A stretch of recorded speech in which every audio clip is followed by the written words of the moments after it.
This is what's known as the Mississippi Rifle.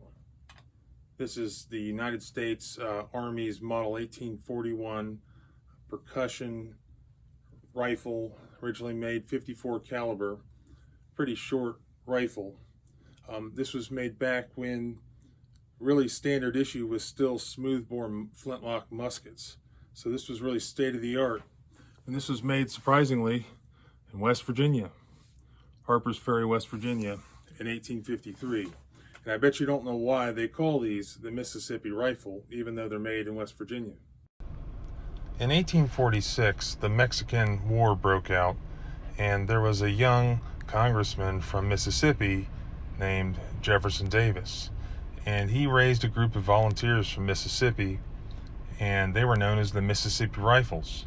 And using his political influence, he was able to get his entire unit outfitted with the brand new, really state-of-the-art percussion rifles, stocked in walnut with brass mountings that the military had developed. And General Scott, really the head general in the Army, had objected to his unit being fielded with these guns because they just were not tested yet, and there were a number of unknowns. But using his political influence, he made a promise to President Polk that he would remain in Congress past a certain date and vote for him on a certain bill, or maybe it was a treaty, and he got his unit outfitted with these rifles. And so when they deployed to the Mexican War down in Mexico in 1846, they served courageously at the Battle of Monterrey, and then again, and more famously, at the Battle of Buena Vista, where they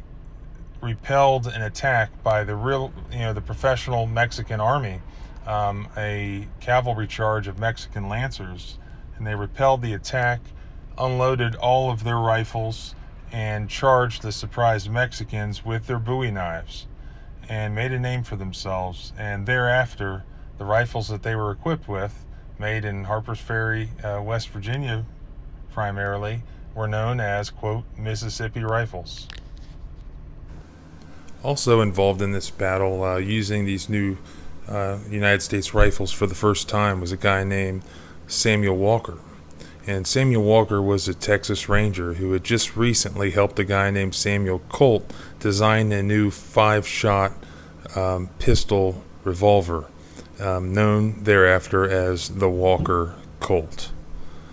It was thereafter used as really the first long gun in the Wild West, the first really successful long gun in a lot of the western battles between the Oregon Trail settlers and the 49ers and many of the American Indian tribes. It then was used in the American Civil War.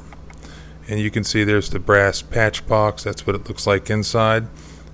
Beautiful walnut stock, brass mountings, and it's just a really one of our best looking American service rifles. Another interesting thing is that in the pre-Civil War period, Congress actually ordered the U.S. military to sell these weapons at their cost to the settlers who were moving west so that they could defend themselves. And that's just an interesting component of our history that not a lot of people realize. This particular original Mississippi rifle was later bored out to be a smoothbore shotgun, so it's had a long life, possibly several wars, multiple conflicts, as with many of our service weapons.